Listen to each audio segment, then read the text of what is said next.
하나님은 나이와 외모에 상관없이 믿음의 사람을 쓰십니다.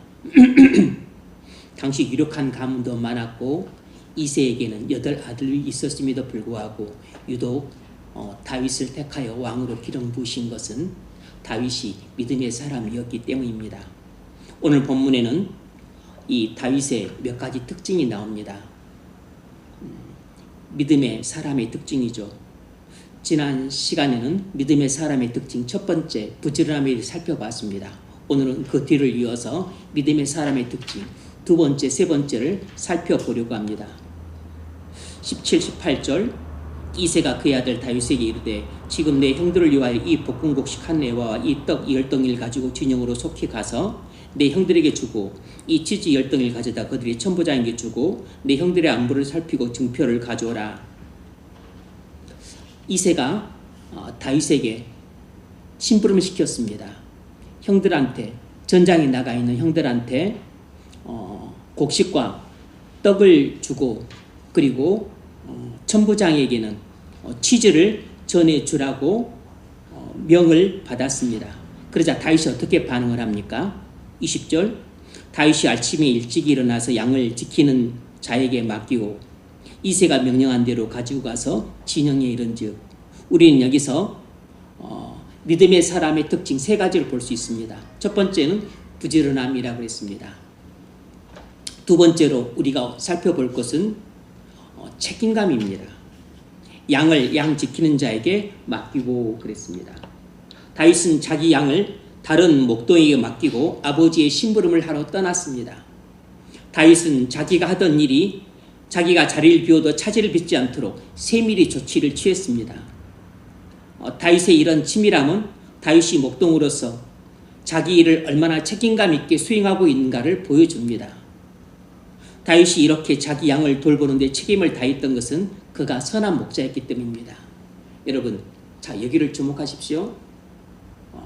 일전에 잠깐 말씀을 드렸는데 제가 꼭 그 말씀을 다시 또 드려야 될 것 같은데 여러분,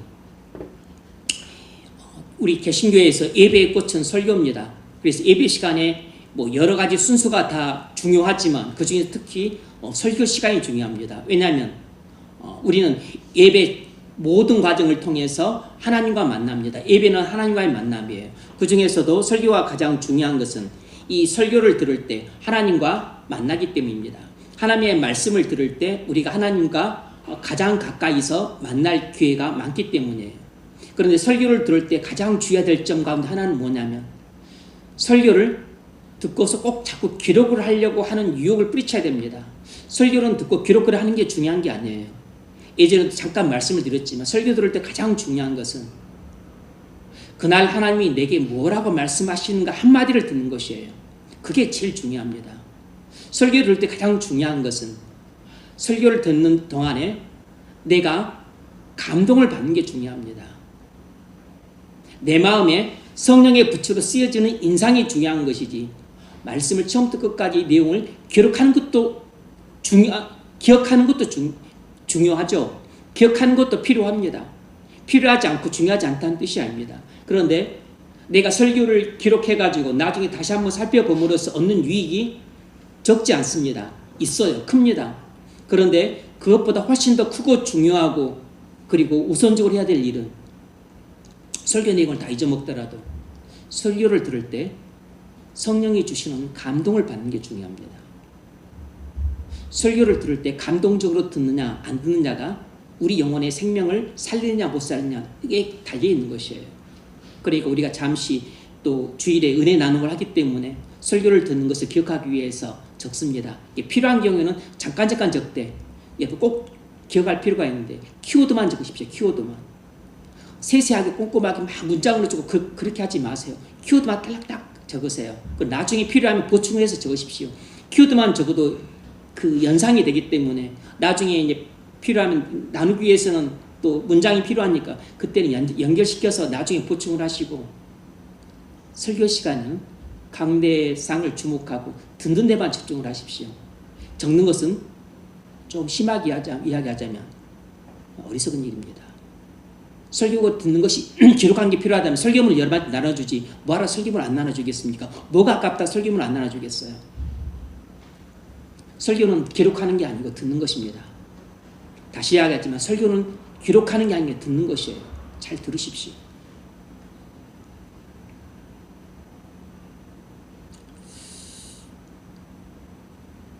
선한 목자는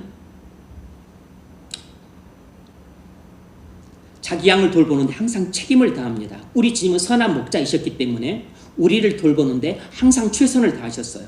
요한복음 10장 11절 나는 선한 목자라 선한 목자는 양들을 위하여 목숨을 버리거니와. 예수님은 자신이 선한 목자로 오셨기 때문에 양떼인 우리에게 생명을 주기 위해 자기 생명을 바치겠다고 거듭 밝히셨습니다. 주님은 선한 목자로서 우리를 돌보시는데 어떻게 최선을 다해 책임을 지셨습니까? 주님은 우리에게 생명을 주기 위해 십자가에서 자기 생명을 주셨습니다. 이 잔은 내 피로 세우는 새 언약이니 곧 너희를 위하여 붓는 것이라. 주님은 양떼인 우리에게 생명을 주시기 위해 십자가에서 자기 생명을 버리셨습니다. 아마 우리가 전도 대상자를 위해 우리 목숨을 버릴 수만 있다면 우리는 틀림없이 그 전도 대상자를 얼마든지 구원할 수 있을 것입니다. 우리가 이런 정도로 책임감을 느끼지 못하니까 사실 많은 영혼을 구원을 못하고 있는 것입니다. 사실상 이 이야기는 먼저 저한테 적용이 돼야 될 이야기일 겁니다. 제가 여러분을 위해 기꺼이 목숨을 바칠 정도로 여러분을 사랑하고 무엇보다도 먼저 주님을 더 사랑한다면 많은 영혼을 구원할 수 있을 것입니다. 그렇게 못하는 것은 그만큼 제가 목숨을 버릴 정도로 주님을 사랑하지 못하고 있기 때문인 것이 틀림없어요. 또 주님은 우리가 영원히 거할 처소를 준비하러 먼저 가셨습니다. 요한복음 14장 2절 내가 너희를 위하여 처소를 예비하러 가노니 가서 너희를 위하여 처소를 예비하면 내가 다시 와서 너희를 내게로 영접하여 나 있는 곳에 너희도 있게 하리라. 주님이 우리의 영생을 위해 치밀한 준비를 하심으로써 선한 목자로서 책임을 다하고 계신다는 걸 알 수 있죠. 목사인 제가 여러분을 위해 해야 될 가장 중요한 일은 여러분의 영원한이 거할 처소인 천국으로 인도하는 것입니다. 제가 여러분에게 건강을 위해서 나쁜 음식 안 먹이고 좋은 음식 먹이고 또 때때로 봄, 가을로 수양회도 가고 여름철에는 수련회도 가고 기도회도 가고 이렇게 목회하는 중요한 이유 또 설교하는 중요한 이유 기도하는 중요한 이유 신방하는 중요한 이유 이 모든 100가지 사역 1000가지 사역이 목표하고 있는 것도 하나밖에 없습니다. 여러분의 영원한이 거할 처소인 천국을 예수님이 준비하셨으니까 그 준비된 천국으로 여러분을 인도하기 위해서예요. 그것이 저의 가장 중요한 책임입니다. 또 주님은 우리에게 꼭 필요한 성령을 준비해서 보내셨습니다. 요한복음 14장 16절 내가 아버지께 구하겠으니 그가 또 다른 보혜사를 너에게 주사 영원토록 너희와 함께 있게 하리니. 보혜사 곧 아버지께서 내 이름으로 보내실 성령 그가 너희에게 모든 것을 가르치고 내가 너희에게 말한 모든 것을 생각나게 하시리라. 예수님이 우리에게 성령을 보내주고자 하시는 것은 당시 제자들은 구원을 받았지만 아직 성령을 받지 못했어요. 그러나 우리가 예수를 믿고 성령을 받아야만 그리스도와 연합이 됩니다. 한 몸이 돼요. 그래서 그리스도와 연합이 돼야지만 그리스도께 해당이 되는 것이 우리에게 해당이 됩니다. 우리가 그리스도 안에서 누릴 수 있는 모든 영생 복락은 그리스도와 연합이 돼야만 해요. 그래서 그리스도께서는 우리에게 그리스도 안에서 누릴 수 있는 모든 영생 복락을 주시기 위해 우리에게 성령을 보내시겠다 약속을 하셨습니다. 그 중에 중요한 한 가지 목적은 우리로 하여금 하나님 말씀을 생각나게 만들고 기억나게 만들고 상기시켜 주기 위해서였습니다. 여러분, 부모가 자녀들을 위해 해야 될 가장 중요한 책임은 자녀들이 성령으로 거듭나도록 해야 되는 일입니다. 그렇게 하기 위해서 주의 교양과 훈계로 자녀들을 양육하고 기도해야 됩니다.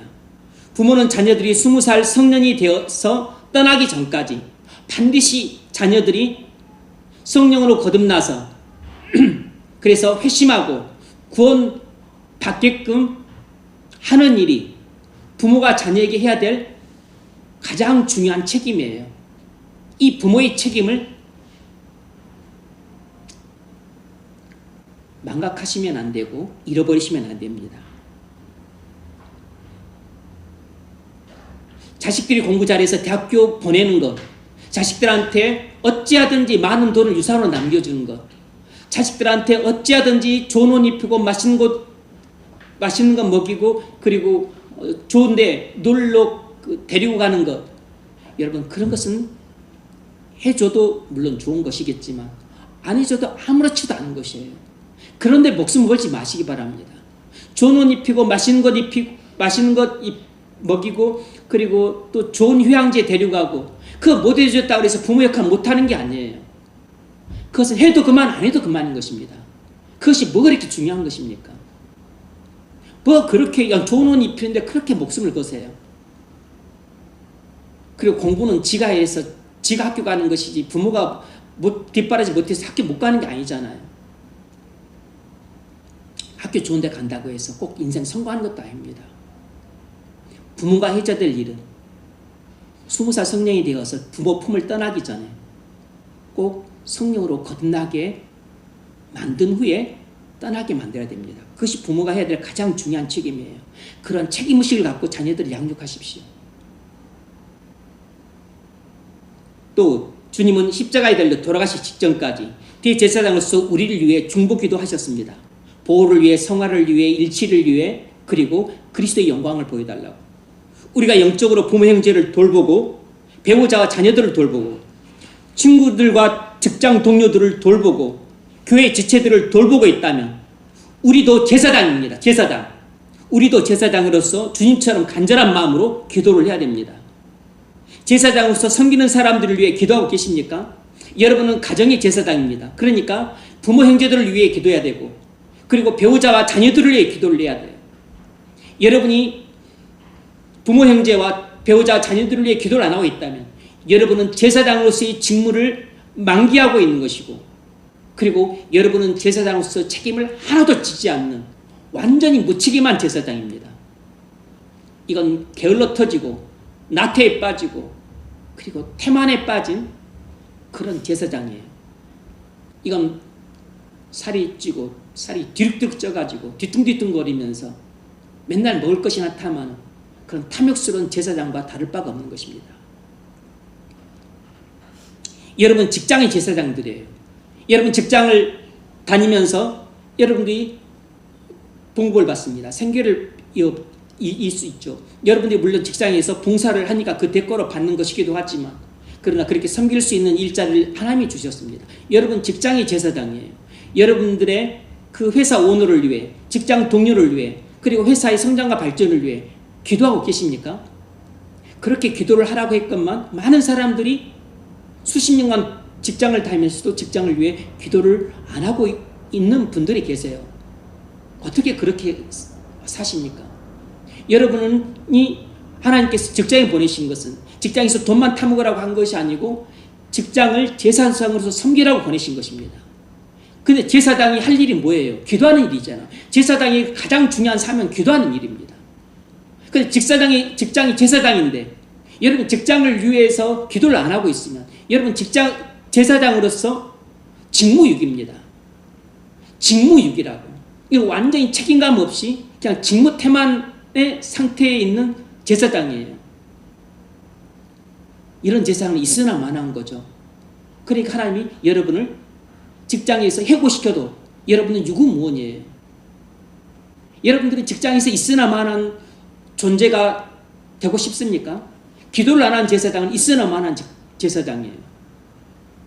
그런 사람이 되지 마시고 여러분들의 오너와 동료와 그리고 회사를 위해서 간절한 마음으로 기도하시는 직장의 제사장이 되시기를 바랍니다. 뿐만 아니라 우리는 나라의 제사장들입니다. 위정자들을 위해 기도하시나요? 나라를 위해 기도하시나요? 그리고 이 사회가 잘못되고 그리고 문화가 잘못된 것을 가슴을 안고 애통하는 마음으로 기도를 하십니까? 기도를 하십시오. 저도 충분히 기도를 못할 때가 많이 있지만 기도를 하셔야 됩니다. 우리는 왕같은 제사장이에요. 우리만 천국 가면 되는 것이 아닙니다. 하나님이 우리를 왕같은 제사장으로 부르신 것은 먼저 우리를 구원하심으로써 다른 사람들도 구원의 방주로 들어올 수 있도록 우리에게 눈물로 기도하라고 하는 사명을 주신 것입니다. 다른 사람을 위해 기도하라고 하는 사명을 주셨기 때문에 우리를 제사장으로 부르신 것입니다. 그러므로 가족과 직장과 나라를 위해 기도하시기 바랍니다. 이처럼 주님은 우리를 돌보시는데 하나도 빠뜨리지 않고 철저히 준비하셔서 선한 목자로서 책임을 완벽히 수행하셨습니다. 그리스도인은 그리스도를 닮은 사람이에요. 그리스도께서 우리를 구원하시기 위해 어떻게 치밀하게 준비하셔서 그리스도로서의 책임을 완벽히 수행하신 것처럼 우리도 그리스도인으로서 그리스도께서 우리에게 맡기신 사명을 감당하는데 치밀하게 준비해서 최선을 다해 책임을 수행해야 됩니다. 먼저 아주 작은 일부터 최선을 다해 책임을 감당할 때 큰 일도 최선을 다해 책임을 감당할 수 있습니다. 그러므로 먼저 작은 일부터, 가까운 일부터, 그리고 손쉬운 일부터 최선을 다해 책임을 감당하는 것을 배우십시오. 먼저 여러분이 교회에서 맡은 부서의 일들을 충실히 감당해 주셔서 감사드립니다. 사실 더 말할 것 없이 너무 잘 수행해 주셔서 제가 별로 할 말이 없어요. 하지만 주마가편이라고 하니까 제가 한두 말씀만 드리겠습니다. 예배부가 영상 촬영을 합니다. 초짜 아마추어들이라 힘들 텐데 책임감을 갖고 성실히 감당해 줘서 고맙습니다. 제가 몇 번 이렇게 저렇게 하라고 부탁을 했는데 제 부탁을 훨씬 뛰어넘는 업무 수행 능력을 잘 보여주셔서 그래도 이 화면이 그래도 구도를 잘 잡고 짜임새 있게 잘 나오고 있습니다. 열악한 환경과 장비를 감안하면 치밀한 준비로 작은 일도 최선을 다해 수행하는 책임 있는 자세를 보여주고 있습니다. 예배부가 영상 편집도 합니다. 이것도 아마추어 둘이 나눠서 하지만 열심히 잘 해주고 있습니다. 아마추어지만 칼같이 편집하는 치밀한 작업이 필요하고 또 영상 올리는 것을 차일피일 미루지 않고 그때그때 올리는 게 중요합니다. 가끔 늦어지는 경우가 있지만 피치 못할 사정 때문이라고 그렇게 생각을 합니다. 영상을 짜임새 있게 편집하고 곧바로 올려주는 일이 귀찮고 번거롭기 때문에 책임감이 없으면 결코 할 수 없는 일이에요. 그런데 그 일을 너무나 잘하고 있는 것은 책임감을 갖고 즐겁게 하기 때문이라 생각합니다. 양을 양지키는 자에게 맡기고 아버지가 시킨 심부름을 하러 떠난 다윗처럼 그리스도인이라면 주님이 맡기신 사명을 책임감 있게 감당을 해야 됩니다. 그것이 크고 중요한 일만 그렇게 하면 되는 것이 아니고 작고 사소하고 일상적인 일들도 그렇게 하셔야 돼요.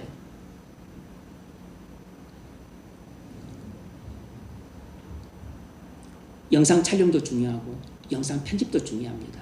여러분이 생각하 그게 뭐가 중요합니까? 그럴 수 있는데 아닙니다.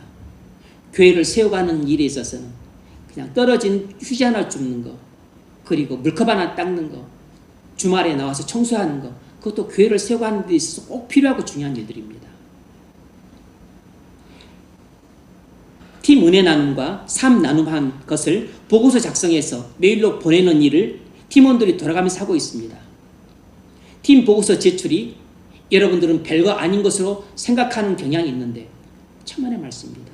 팀 보고서 제출이 얼마나 중요한 일인지 모릅니다. 대부분 주일 저녁에 올리고 혹 늦으면 월요일에 올려주는데 고맙게 생각합니다. 가끔 잊어먹고 보고서를 보내지 않는 경우가 있는데 바쁘고 피곤하기 때문이라고 생각을 합니다. 그런데 매번 잊어먹으면 안 됩니다.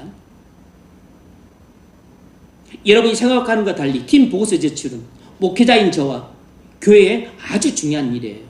왜냐하면 여러분이 제출한 팀 보고서를 통해서 제가 지체들의 상황을 파악하고 문제를 파악하고 그리고 어떤 어려움이 있는가를 파악해서 제가 신속히 조치할 건 신속히 조치하고 그리고 제가 기도할 건 기도하고 광고할 건 광고하고 그리고 여러 가지 수치를 취할 수 있기 때문이에요. 그런데 여러분들의 팀 보고서 제출이 아주 엉성하거나 아니면 형식적이거나 그러면 별 도움이 안 돼요.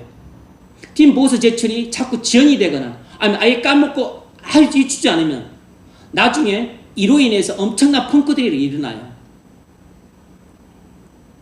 여러분이 생각하지 못한 일들이 일어나는 것입니다.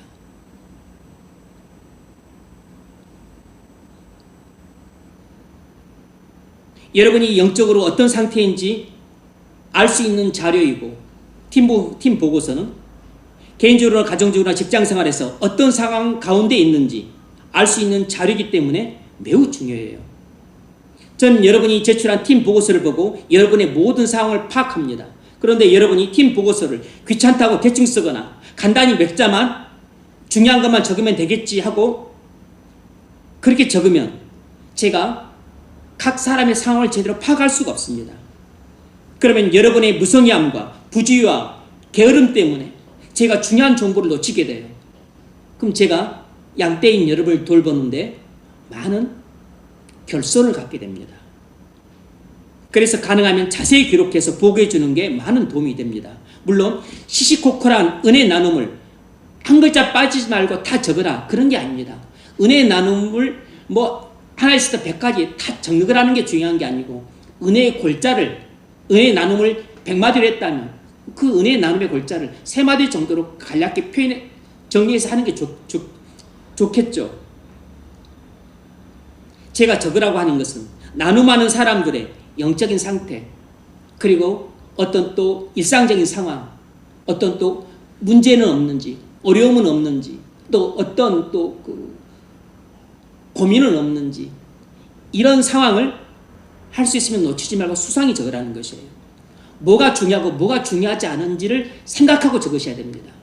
무슨 일을 하든지 생각하고 하는 것이 기본이잖아요. 여러분이 저를 도우시려면 상세한 보고서를 작성하면 좋습니다. 여러분이 서기로서 책임감 있게 일을 수행하시면 제가 목회하는데 크게 도움이 됩니다. 팀 보고서 제출이 늦어지거나 잊어먹고 제출을 안 하게 되면 그건 제가 목사로 사는 일을 어렵게 만든다는 걸 아셔야 됩니다. 교회를 위태롭게 만드는 일로 발전할 수 있어요. 여러분이 생각과 달리 팀 보고서 제출은 대단히 중요한 일입니다. 여러분 개인이나 가정이나 직장이나 교회에 어떤 문제가 발생했는데 보고서 제출이 지연되거나 아예 잊어먹고 안 한다면 저는 제때 문제와 어려움에 처한 지체를 돌볼 수 없게 됩니다. 여러분이 비교적 상세한 보고서를 주일 저녁이나 늦어도 월요일에 보내주셔야 제가 보고서를 읽고 여러분의 상황을 파악할 수 있습니다. 그리고 대처할 건 즉시 대처할 수 있고 기도할 건 기도하고 그리고 또 제가 마음에 둘 건 마음에 두는 것입니다. 여러분이 무슨 일을 하든지 치밀하고 신속하게 하는 것이 책임감 있게 사명을 감당하는 것이라 할 수 있습니다. 그것이 제가 여러분을 돌보는 일을 돕는 일이기도 합니다. 저나 여러분이나 주님 맡기신 사명을 최선을 다해 감당함으로 책임을 다하는 착하고 충성된 종이 되시기를 바랍니다. 믿음의 사람의 특징은 책임감이 투철하다는 것이에요. 다윗이 믿음의 사람으로서 양 지키는 자에게 맡기고 아버지의 심부름을 하러 떠나는 치밀함을 보임으로써 책임감이 투철한 사람이라는 것을 보여주었습니다. 예수님은 우리의 구주로서 우리를 구원하시기 위해 십자가에서 죽으시고 그리고 천국을 준비하러 가셨고 그리고 우리에게 성령을 보내시기 위해 준비하고 계셨고 그리고 우리를 위해 십자가에 달려 돌아가시기 전까지 중보 기도를 하시는 친밀한 준비를 하셨어요. 예수님이 우리를 구원하신 일은 십자가에서 딸깍 죽음으로써 그렇게만 이루어진 게 아닙니다. 예수님은 우리에게 영생을 주시기 위해서 정말로 많은 준비들을 치밀하게 하셨습니다. 하나님으로서 사람의 몸을 입고 오셔야만 됐었고 그리고 이 땅에 33년간 사시면서 또 복음을 전하시고 병자를 고치시고 귀신을 쫓아내시고 기적을 행하시는 일들이 필요했고 그리고 또 십자가에 달려 돌아가셔야 됐기 때문에 유대인들의 돌에 맞아 죽으면 또 안 되었습니다. 그래서 또 그래서 또 유혹을 피해 다니셨어요. 그리고 또 채찍에 맞음으로 우리가 나음을 입었기 때문에 또 채찍에 맞으셔야 됐습니다. 머리에 가시멜로한테 쓰셔야 됐어요. 침뱉음도 당하고 뺨도 맞으셔야 됐습니다. 채찍도 맞으셔야 됐어요. 그리고 십자가에 달려 두 팔과 두 발목에 못이 박히셔야 됐습니다. 하나님의 진노 심판을 받으셔야 됐어요. 죽으셔야 됐습니다. 장사 지는 바 되었습니다. 부활하셔야 됐어요. 승천하셔야 됐습니다. 그리고 하나님 보좌 앞에 앉으셔서 우리를 중보기도 하셔야 됐어요. 그리고 때가 되면 우리에게 성령을 보내주셔야 됐습니다. 예수님이 우리를 구원하시기 위해서 그냥 십자가에서 죽으시면 그걸로 다 끝난 게 아니었습니다. 우리를 위해 구원하시기 위해서는 엄청난 치밀한 준비가 필요하셨습니다. 주님은 우리 구주로서 그런 치밀한 준비를 다 하셨고 책임감 있게 그 일을 다 감당하셨어요.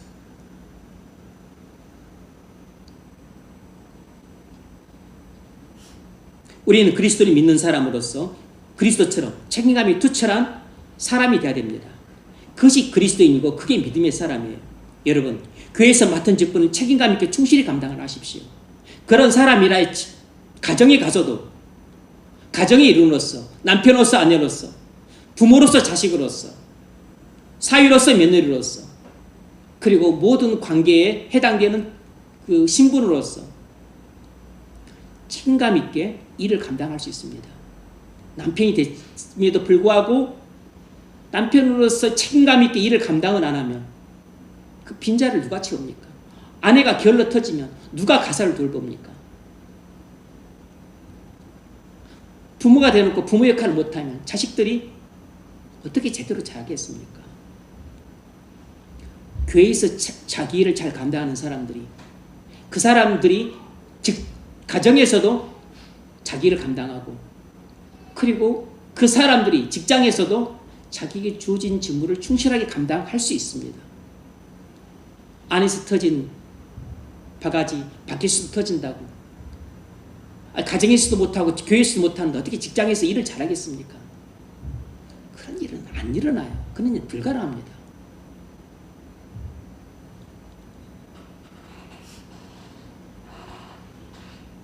무엇보다 주님이 여러분에게 맡기신 사명을 책임감 있게 충실히 감당할 수 있기를 바랍니다. 세 번째로, 믿음의 사람의 특징은 순종입니다. 순종. 20절 하반절, 이새가 명령한 대로 가지고 가서 진영에 이른즉. 이새가 다윗에게 어떻게 명령을 했죠? 곡식과 떡은 형들에게 주고 치즈는 천부장에게 주라고 명했습니다. 다윗은 아버지 이새가 명령한 대로 순종했습니다. 아니, 형들한테 떡만 주면 됐지 뭐하러 곡식까지 갖다 줘야 됩니까? 아니, 이 귀한 치즈를 나도 못 먹는데 아니 천부장한테 갖다 주라고 하니 미쳤어요? 이렇게 토달지 않았습니다. 다윗은 아버지의 사소한 심부름에 묵묵히 순종했습니다. 다윗의 이 순종이 어디서 나왔을까요? 다윗의 겸손한 마음에서 나왔어요. 우리는 무조건 겉으로 드러난 다윗의 순종만 볼 것이 아니고 이 다윗의 외면적인 순종이 다윗의 내면적인 겸손함에서 나왔다는 사실을 도출할 수 있어야 됩니다. 다윗은 자기가 왕으로 기름을 받았다는 것을 알았지만 교만해져서 거들먹거리거나 잘난 체하지 않았습니다. 오히려 성령 충만을 받아서 겸손해져서 아버지가 시킨 대로 사소한 심부름을 묵묵히 순종했습니다. 뭘 알 수 있죠? 겸손해져야 순종한다는 것입니다. 겸손하지 않으면 결코 순종하지 않습니다. 꼭 잘난 체하고 나대고, 교만하면 자기 생각을 주장하고, 그리고 고집하기 때문에 순종을 하지 않습니다. 교만한 사람의 특징은 순종하지 않는다는 것이에요. 왜냐하면 교만하면 자고 스스로 높아져서 자기 생각을 주장하고, 그리고 자기 생각을 계속 고집하기 때문에 끝까지 하나님 말씀에 순종하지 않습니다. 사무엘상 15장을 보면 그 점이 잘 나와요. 하나님이 사울에게 아말렉을 진멸하라고 명령하셨지만 사울은 그 하나님 말씀을 순종하지 않고 아각 왕과 살찐 소와 양떼를 살려서 데려왔습니다. 그래서 사무엘이 꾸짖으면서 왜 죽이라 그랬는데, 다 아말렉을 진멸하라 그랬는데 아각 왕과 살찐 소와 양떼를 끌고 왔냐고 호통을 쳤습니다. 그랬더니 사울이 변명을 했죠. 내가 아각 왕을 끌어왔고 백성들이 살찐 소와 양떼를 끌고 와서 하나님께 제사 드리려고 그랬습니다. 그게 뭐가 잘못입니까? 왜 사울은 하나님 명령에 거역하고 불순종했을까요? 뭐 이유가 복잡하지 않습니다. 성경은 딱 간단하게 이야기해요. 사울의 마음이 교만했기 때문이라고 말합니다. 사울이 마음이 교만했기 때문에 하나님 명령을 거역하고 불순종했던 것입니다. 사무엘상 15장 23절, 사무엘이 사울을 책망하는 말입니다. 거역하는 것은 점치는 쥐와 같고 완고한 것은 사신 우상에 절하는 쥐와 같음이라. 여러분, 여기서 짝을 이루는 것에 주목해야 됩니다. 거역하는 것과 완고하는 것, 이것이 짝을 이루어. 거역하는 것은 점치는 쥐와 같고 완고한 것은 사신 우상에 절하는 죄와 같음이라. 거역하는 것과 하나님 말씀을 거역하는 것과 그리고 마음이 완고한 것이 짝을 이루고 있어요. 짝을. 마음이 교만하면 마음이 완고해집니다. 교만한 마음이 완고한 마음이에요. 똑같은 것입니다. 교만한 마음과 완고한 마음은 동일 본질입니다. 똑같은 것이에요. 서로 아주 친한 친구 사이예요. 마음이 교만하면 완고해요. 완고한 마음은 전부 교만한 마음입니다. 무슨 말이죠? 겸손해야 순종하고 교만하면 거역한다는 것입니다. 온유해야 순종하고 마음이 완고하면 하나님 말씀에 불순종한다는 것입니다. 교만한 사람은 마음이 완고하기 때문에 하나님이 아무리 말씀하셔도 속에 격리끼와 같습니다. 하나님 말씀을 귓등으로 듣고 자기 생각을 고집합니다. 그래서 IQ가 낮은 사람이 어리석은 사람이 아니고 교만한 사람이 어리석은 사람이에요. 교만은 패망의 선봉이라고 했습니다. 잠언서에서는 겸손을 지혜로 묘사를 해요. 반면에 교만은 멸망의 선봉, 어리석음을 상징하는 수 묘사를 합니다. 여러분, 우리가 하나님 말씀에 순종하지 않는다면 그건 이유불문하고 우리 마음이 교만하기 때문이에요. 우리가 하나님 말씀에 순종하지 않고도 겸손한 마음인 경우는 결코 없습니다. 목사님, 제가 마음이 교만한가요?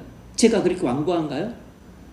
그건 나을 바 아니고 내가 알 수도 없고 당신이 하나님 말씀에 순종하는가 순종하지 않는가 그걸 보면 교만한가 겸손한가를 그냥 알 수 있을 뿐이에요. 우리는 눈에 보이지 않는 내면의 것을 알 수 없잖아요. 예수님은 아시지만 그냥 우리는 겉으로 드러난 걸 보고 추론할 뿐인 것입니다. 우리가 하루에 한 장 성경 묵상을 하자고 교회에서 정했습니다. 그리고 개별적으로 자기 그 편에 따라서 수준에 맞게 성경 읽기를 하라고 권면했어요. 그런데 하루에 한 장 성경 묵상을 계속해서 고집스럽게 안 하고 있다면 그런 우리가 그것은 우리가 그만큼 교만하기 때문입니다. 1년 내내 안 하고 있다면 그것은 1년 내내 내 마음이 교만하고 완고하기 때문이에요. 우리 마음 상태가 어떤 상태인지를 좀 아셔야 됩니다. 나는 성경을 하루에 한 장도 묵상하지도 않고 나는 성경을 읽지도 않을 뿐만 아니라 일주일 내내 안 읽어. 일주일 내내 나는 안 읽는다. 난 한 달 내내 안 읽는다. 난 1년 365일 가도 안 읽는다. 난 성경도 난 걸떠보지도 않는다. 그러면 여러분은 교만의 왕이에요. 여러분은 완고의 왕입니다. 여러분은 폐역의 왕이에요. 여러분은 완전히 쓰리스타입니다. 교만하고 완고하고 폐역한 마음을 갖고 있는 사람입니다.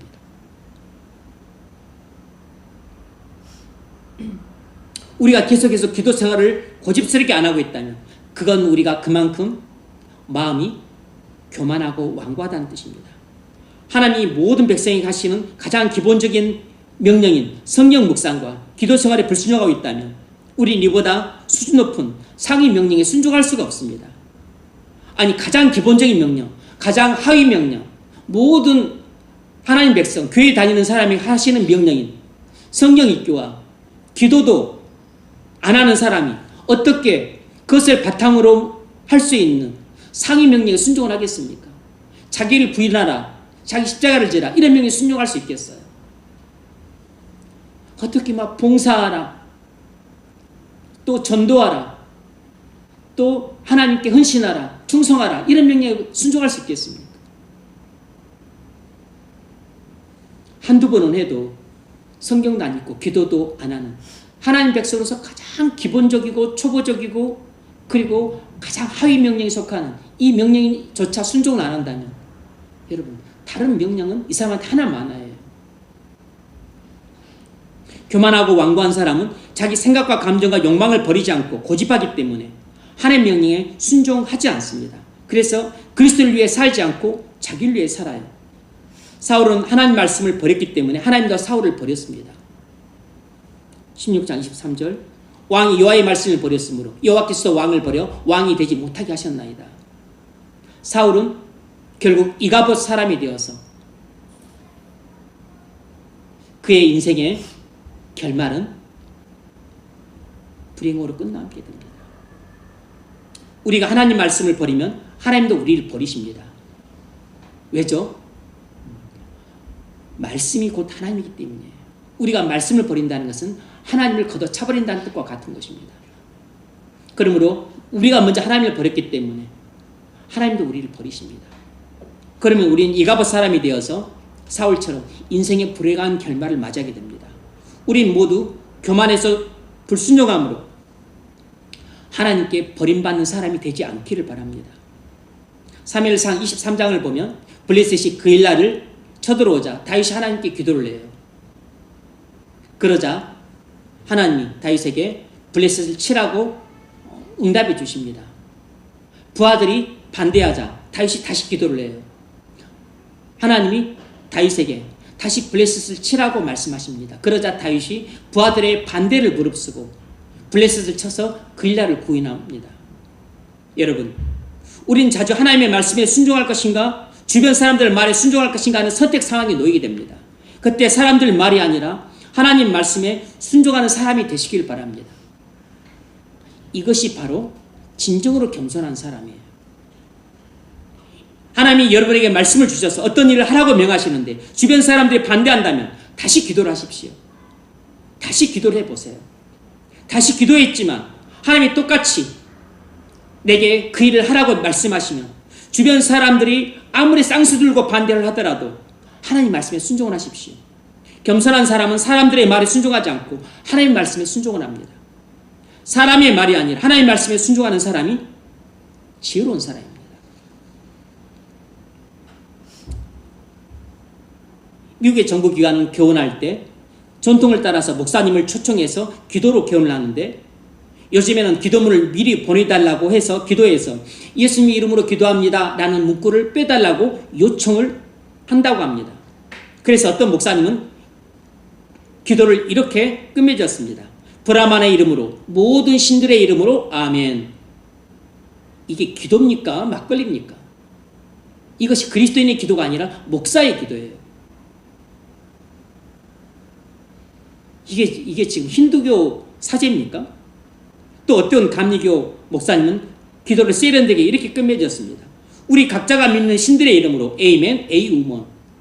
나는 이것이 기도인지 막걸리인지 모르겠어요. 세상은 본질적으로 예수 그리스도를 싫어합니다. 그래서 세상은 기도는 좋아하고 축복은 좋아하지만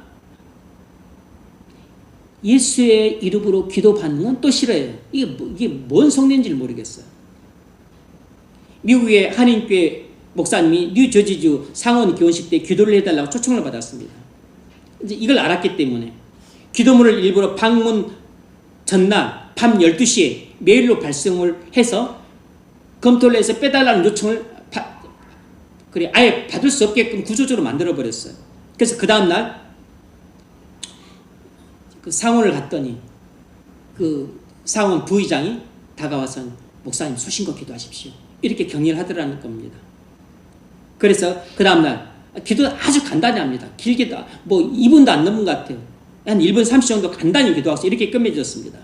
예수님의 이름으로 기도합니다. 아멘. 그런데 이 기도에 상원 의원들이 감명을 받았니 다 일어나서 박수를 크게 치면서 환영을 했어요. 이게 다 일어나서 크게 박수를 치고 환영하고 웃으면서 그렇게 환영할 기도입니까? 예수님의 이름으로 기도하는 게 그렇게 환영받을 일이냐고. 그 목사님이 어이가 없어 웃으시면서 그렇게 말씀하셨어요. 여러분, 사람들 말에 순종해야 됩니까? 하나님 말씀에 순종을 해야 됩니까?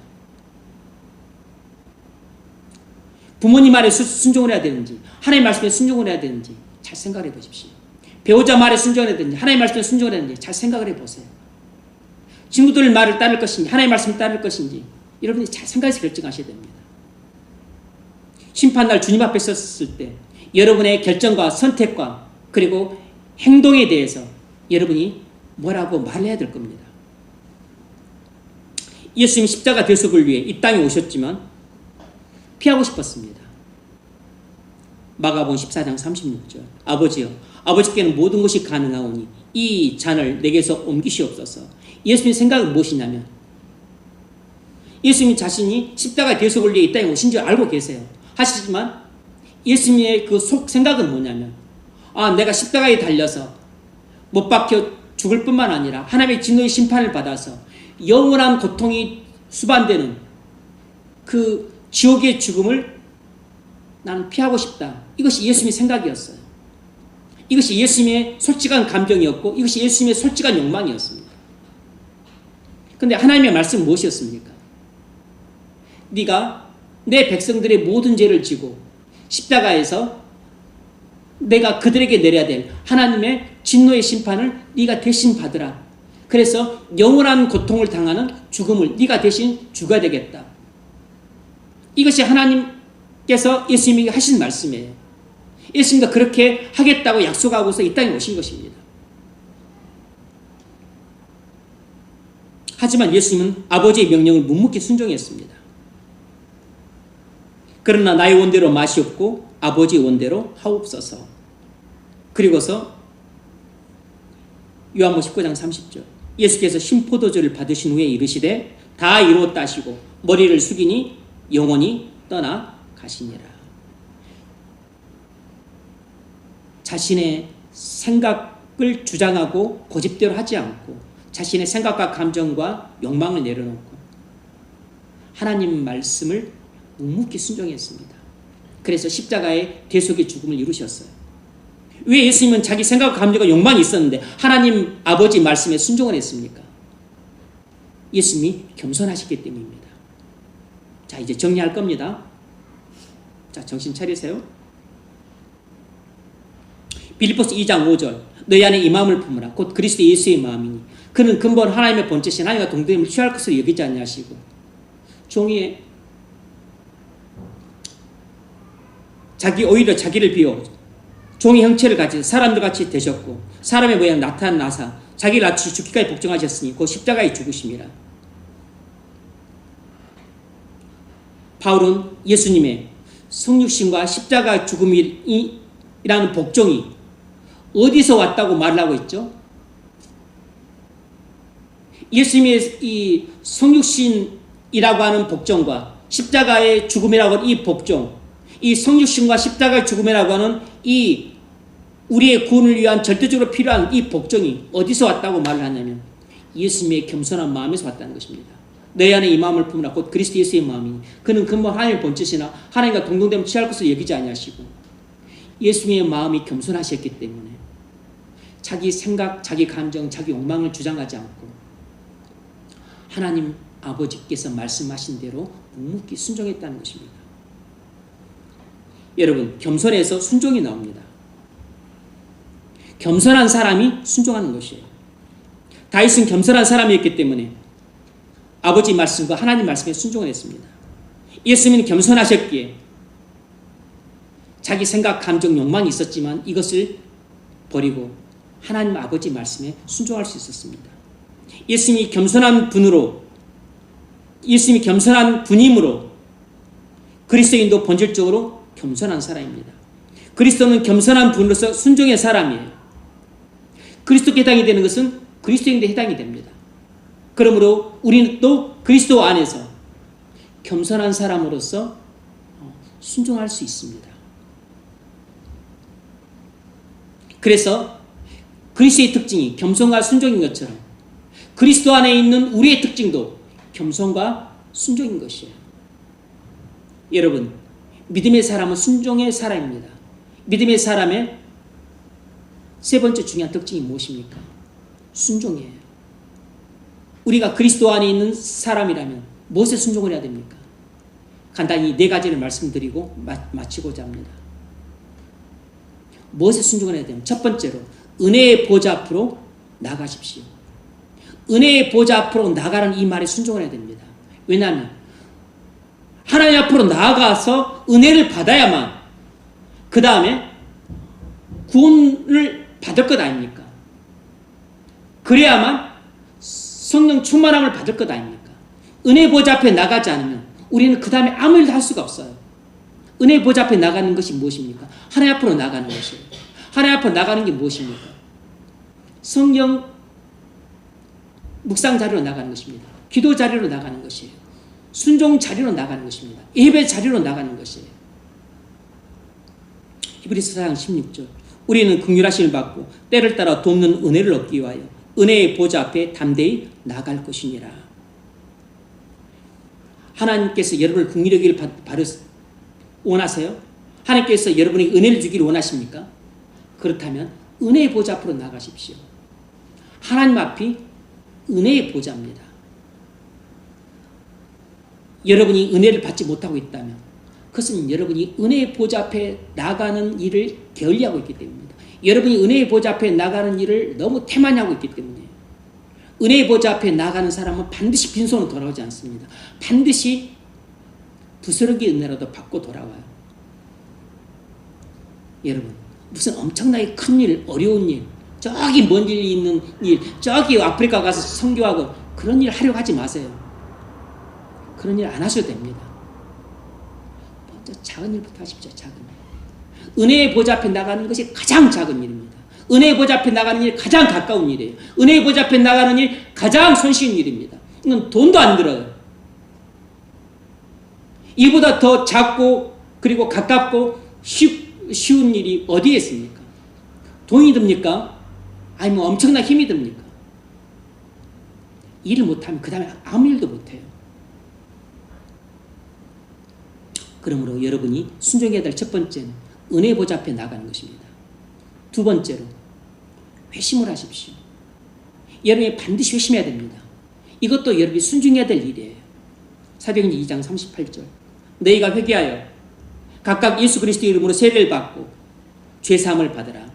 너희가 각각 회개하여 각각 예수 그리스도의 이름을 믿고 그리고 각각 죄사함을 받아야 됩니다. 여러분, 우리는 하나님 앞에 우리의 모든 죄를 통해 자복하는 회개를 해야 됩니다. 그리고 우리는 각자 예수님이 하나님의 아들로서 나의 모든 죄를 십자가에서 대속해 주셨다는 것을 믿어야 됩니다. 하나님이 우리에게 회개하라 명령하셨고 믿으라 명령하셨기 때문에 이건 전부 우리가 순종해야 될 일이에요. 그러므로 여러분, 날마다 회개를 하십시오. 날마다 하나님 앞에 나아가서 여러분의 죄를 통해 자복하는 회개를 하십시오. 내가 회개를 못하는 것은 순종하지 않기 때문입니다. 내가 주 예수 그리스도를 믿지 않는 것은 내가 믿으려고 하지 않기 때문입니다. 순종하지 않기 때문에. 두 번째로 순종해야 될 것은 회심하는 걸 순종해야 됩니다. 세 번째로 순종해야 될 것은 여러분, 믿는 자와 결혼하십시오. 믿는 자와. 고린도서 6장 14절. 너희는 믿지 않는 자와 멍에를 함께 매지 말라. 우와 불법이 어찌 함께하며 빛과 어둠이 어찌 사귀며. 불신자와 결혼하는 건 하나님의 명령을 명백히 거역하는 것입니다. 그때부터 여러분은 이 땅에서 조금 심하게 말하면 살아있는 지옥을 경험하게 됩니다. 여러분 마음에 기쁨과 평강과 안식이 없게 돼요. 그날 이후로부터 없게 됩니다.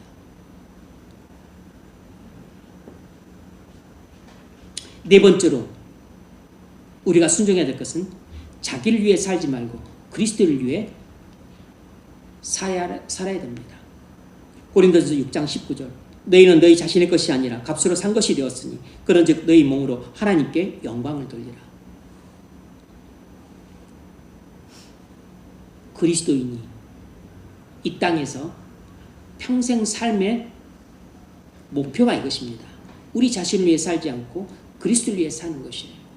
왜냐하면 우리는 그리스도께서 핏값으로 주고 사신 우리는 그리스도의 노예가 되었습니다. 그러면 나는 내 생명과 내 몸과 그리고 내 시간과 물질과 나의 모든 소유에 대한 주인은 내가 아니고 그리스도입니다. 그러므로 나는 절대로 나를 위해 살면 안 돼요. 나는 그리스도의 노예가, 나는 죄의 노예가 되었다가 그리스도의 핏값을 주고 내게 속전을 지불하심으로 나는 그리스도의 죄의 노예의 세방이 되어서 이제는 그리스도의 소유, 그리스도의 노예가 되었습니다. 이제는 죄를 위해 살았지만 이제는 그리스도를 위해 살아야 돼요. 이제는 나를 위해 살았지만 죄를 위해 산다는 것은 나를 위해 산 것입니다. 이제는 그리스도의 노예가 됐기 때문에 그리스도를 위해 살아야 돼요. 이것이 우리의 이 땅에서의 삶의 목표입니다.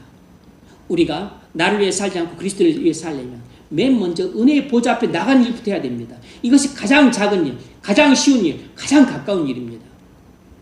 이것을 하는 사람이라야 회심도 할 수 있고, 그리고 신자와 결혼하는 일도 할 수 있고, 그리고 나를 위해 살지 않고 그리스도를 위해 살 수 있습니다. 저와 여러분이 주님이 우리에게 명령하신 이 4가지 명령에 순종하는 저와 여러분 되시기를 주의 이름으로 축원합니다.